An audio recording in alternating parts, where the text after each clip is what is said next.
Assalamualaikum warahmatullahi wabarakatuh. Selamat berjumpa kembali bersama Pak Arifin di channel Guru Eksakta. Pada kesempatan kali ini saya akan menjelaskan materi pelajaran kelas 8 SMP semester 1, yaitu mengenai koordinat kartesius pada bagian 1, yaitu tentang posisi titik pada koordinat kartesius.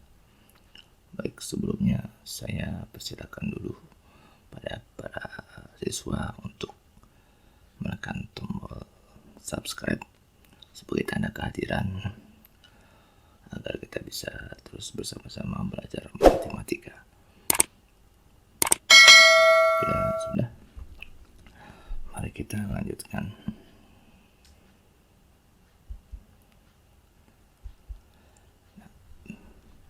Posisi titik terhadap sumbu X dan sumbu Y. Koordinat kartesius digunakan untuk menentukan posisi suatu objek titik-titik pada suatu bidang dengan menggunakan dua bilangan yang disebut dengan koordinat X dan koordinat Y dari titik tersebut, atau bisa juga disebut dengan absis dan ordinat. Jadi absis itu untuk koordinat X dan ordinat untuk koordinat Y, jadi absis, ordinat. Koordinat kartesius digambarkan sebagai dua garis yang saling tegak lurus satu sama lain, dinamai sebagai sumbu X yang horizontal dan sumbu Y yang vertikal. Panjang unit ditandai pada kedua garis tersebut. Jadi seperti ini gambarnya koordinat kartesius. Sumbu X, ini sumbu X ya, yang horizontal, dan ini sumbu Y yang vertikal. Dan dengan sumbu X dan sumbu Y kemudian ditandai dengan unit-unitnya nih.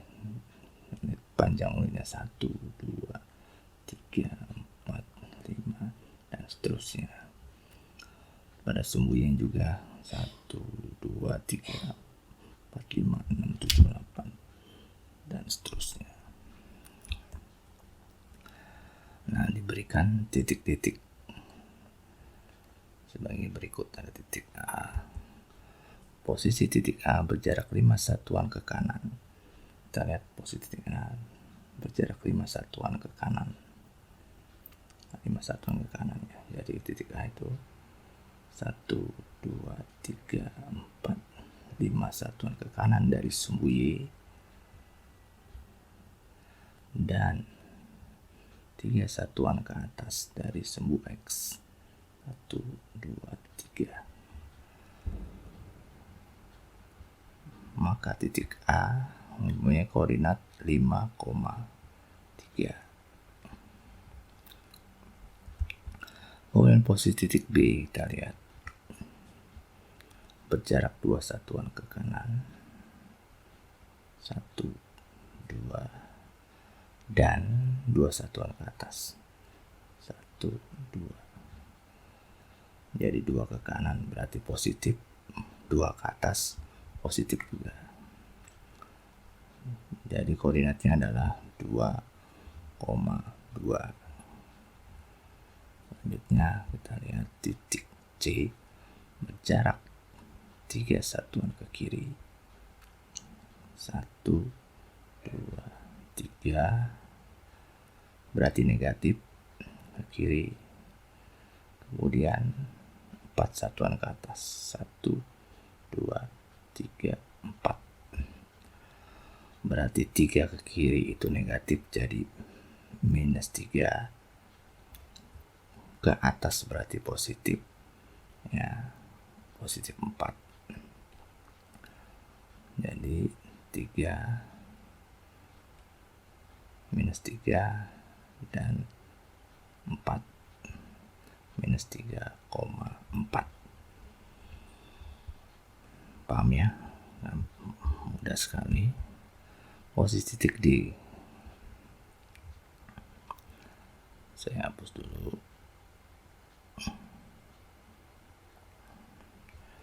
Posisi titik D berjarak ke kiri dari sumbu Y 1, 2. Ke kiri berarti minus, karena 2 satuan ke kiri berarti minus 2. Kemudian ke atas 2, 1, 2 berarti minus 2,2. Selanjutnya titik E berjarak 5 satuan ke kiri. Titik E 1, 2, 3, 4, 5 ke kiri. 5 ke kiri dan 3 ke bawah. Jaraknya 1, 2, 3 ke bawah. Berarti minus 5, minus 3. Kemudian titik F berjarak 2 satuan ke kiri. Titik F 1, 2 berjarak 2 satuan ke kiri dari sumbu Y ini, sumbu Y. Ini sumbu Y. Kemudian ke bawah berarti negatif juga ke bawah. 2 satuan 1, 2. Berarti minus 2, minus 2. Selanjutnya posisi titik G berjarak 2 satuan ke kanan. Titik 2 satuan ke kanan dari sumbu Y 1, 2 berarti positif 2. Kemudian 2 satuan ke bawah 1, 2 berarti negatif 2. Ini berarti 2, min 2. Selanjutnya posisi titik H. Posisi titik H ini 6 satuan terhadap sumbu Y ke kanan 1, 2, 3, 4, 5, 6 dan 3 satuan ke bawah 1, 2, 3. 3 satuan ke bawah terhadap sumbu X berarti negatif 3. Jadi koordinatnya ini positif 6, negatif 3. Ya, begitu. Paham ya Pak siswa? Mudah sekali. Selanjutnya posisi titik terhadap sumbu X dan sumbu Y. Posisi titik pada koordinat kartesius ditulis dalam pasangan berurutan X, Y. Bilangan X menyatakan jarak titik terhadap sumbu Y dan bilangan Y menyatakan jarak titik itu terhadap sumbu X. Jadi absis dan ordinat.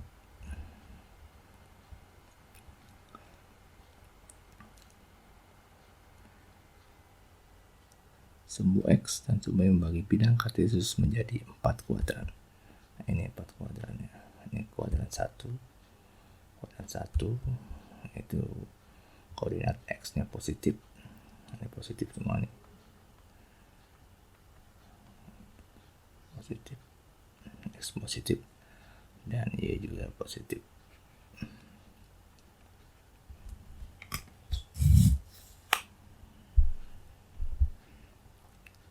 X positif, Y positif, kuadran 1.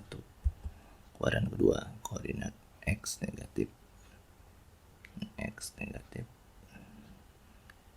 karena arahnya ke kiri. Negatif. X-nya, Y-nya positif ke atas. Kuadran 2. Kuadran 3, koordinat X-nya negatif. X-nya negatif dan Y-nya juga negatif. Kuadran 3. Kemudian kuadran 4, koordinat X-nya positif. dan Y-nya negatif. Dan 1, dan 1, 2, 3, dan 4.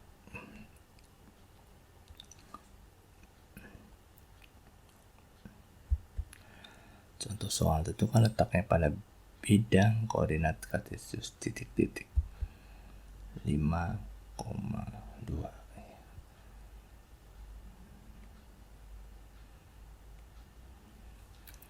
5,2 berarti kalau 5,2 itu dari sumbu Y ke kanan 5, ini 1, 2, 3, 4, 5 ke kanan 5, 2 ke atas 1, 2. Ya, ini adalah posisi titik A.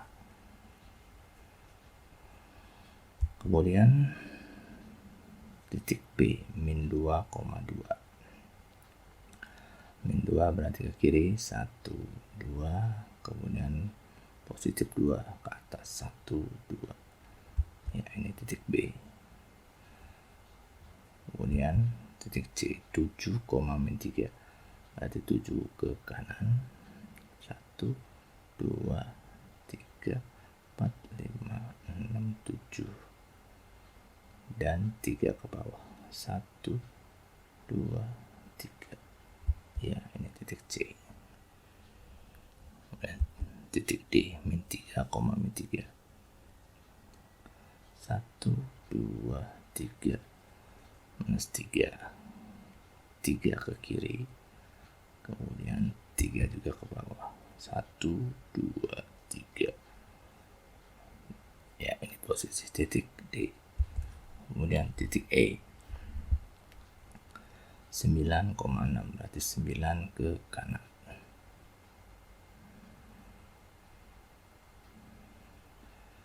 Titik E 9 ke kanan 1, 2, 3, 4, 5, 6, 7, 8, 9 ke kanan dan 6 ke atas 1, 2, 3, 4, 5, 6. Ya, ini titik E posisinya. Dan posisi titik F min 3,8. Min 3 berarti ke kiri 3, 1, 2, 3.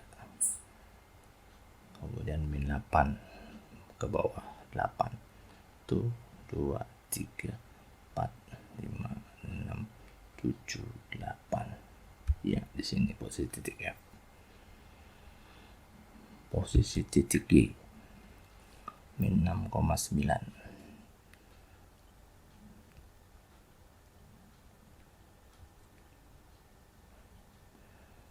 Min 6,9 berarti minus 6 ke kiri 6, 1, 2, 3, 4, 5, 6.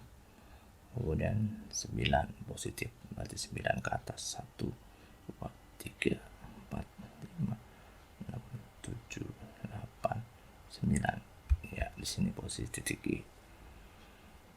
Kemudian titik H 9,6. 9 ke kanan 1, 2, 3, 4, 5, 6, 7, 8, 9 dan minus 6 berarti 6 ke bawah 1, 2, 3, 4, 5, 6. Ya, posisi titik H ini. Ya, gimana para siswa, sudah paham tentang posisi titik terhadap sumbu X? Posisi terhadap sumbu X dan sumbu X dan sumbu Y.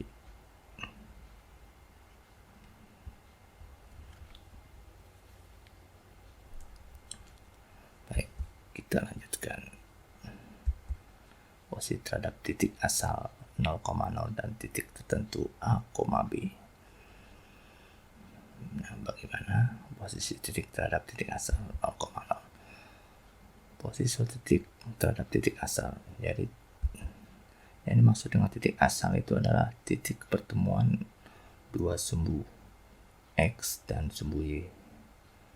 Ini titik asal bertemu di satu titik yang kita sebut dengan titik asal atau titik O 0,0. Sekarang bagaimana posisi titik terhadap titik asal ini? Mari kita simak. Diberikan titik-titik sebagai berikut. Ya. Posisi titik A berjarak, kita lihat titik A berjarak 3 satuan ke kanan. 3 satuan ke kanan, kita lihat titik A 3 satuan dengan 1, 2, 3 dan 2 satuan ke atas. 1, 2. Berarti koordinat titik A adalah 3,2.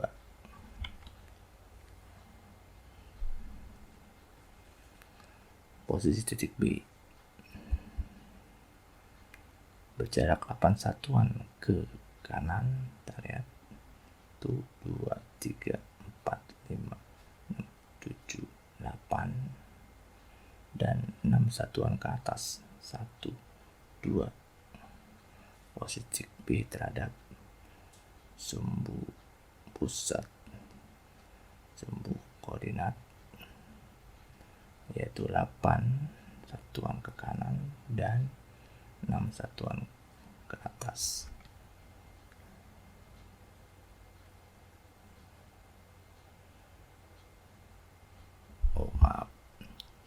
Posisi titik B 8 satuan ke kanan dan 2 satuan ke atas ya.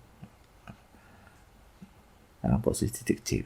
Posisi titik C baru 8 satuan ke kanan dan 6 satuan ke atas. Sekarang posisi titik D berjarak 3 satuan ke kanan. Posisi titik D 3 satuan ke kanan. 1, 2, 3 ini terhadap titik O dan 6 satuan ke atas. 1, 2, 3, 5, 6. Posisi titik D. Nah, posisi suatu titik terhadap titik tertentu. Jadi titik terhadap titik tertentu yang lainnya. Posisi B berjarak 4 satuan ke kanan. Kita lihat titik posisi B terhadap titik A. Ya.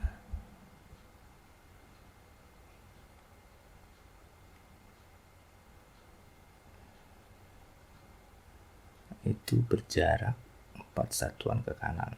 1, 2, 3,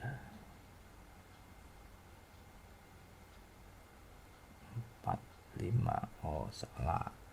Ini berjarak 5 satuan ke kanan. Ini 5 ya. 5 satuan ke kanan terhadap titik A. Posisi titik C berjarak 5 satuan ke kanan. 5 satuan ke kanan dan 4 satuan ke atas. Jadi posisi titik C terhadap titik A.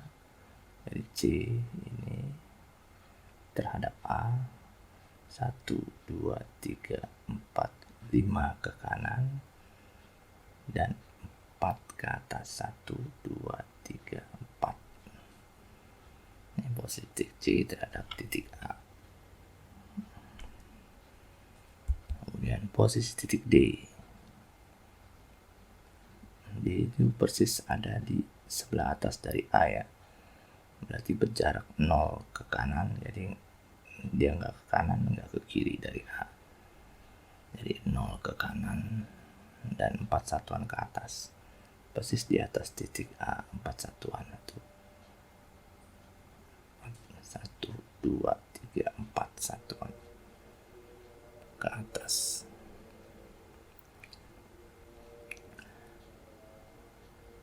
Nah, posisi-posisi titik-titik ini bisa kita hubungkan satu sama lainnya, akan membentuk suatu bidang, suatu bentuk bidang. Nah, kalau ini A, B, C, D akan membentuk suatu bidang persegi panjang.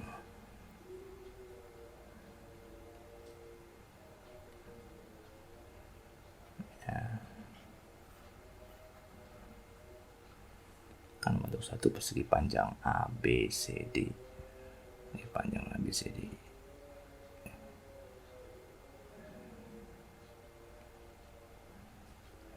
Kemudian kita lihat titik E, titik E, titik F, titik G. Ini bisa kita hubungkan juga akan membentuk suatu bidang berbentuk segitiga. Jadi titik-titik pada koordinat kartesius ini bisa kita hubungkan dan bisa membentuk suatu bidang, bentuk bidang, bangun bidang. Kalau ini bentuknya seperti segitiga, kita lihat lagi ini titik H, I, J, dan K. Bila kita hubungkan H, I, J, dan K akan membentuk satu bidang. Ya, perhatikan. Ini bentuknya adalah bidang jajaran genjang. Jadi titik-titik pada koordinat kartesius bisa kita hubungkan satu dengan yang lainnya sehingga bisa membentuk suatu bidang.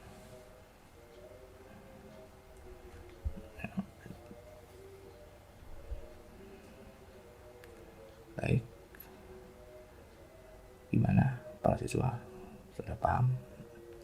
Kalau belum paham bisa diulang-ulangi lagi videonya dan pasti paham karena ini sangat mudah sekali. Baik, saya cukupkan dulu sampai di sini pertemuan untuk koordinat kartesius bagian 1. Nanti akan lanjutkan koordinat kartesius pada bagian 2. Terima kasih, semoga bermanfaat. Jangan lupa untuk menekan tombol subscribe yang ada di bawah sehingga kita bisa bersama-sama dapat terus belajar matematika. Semoga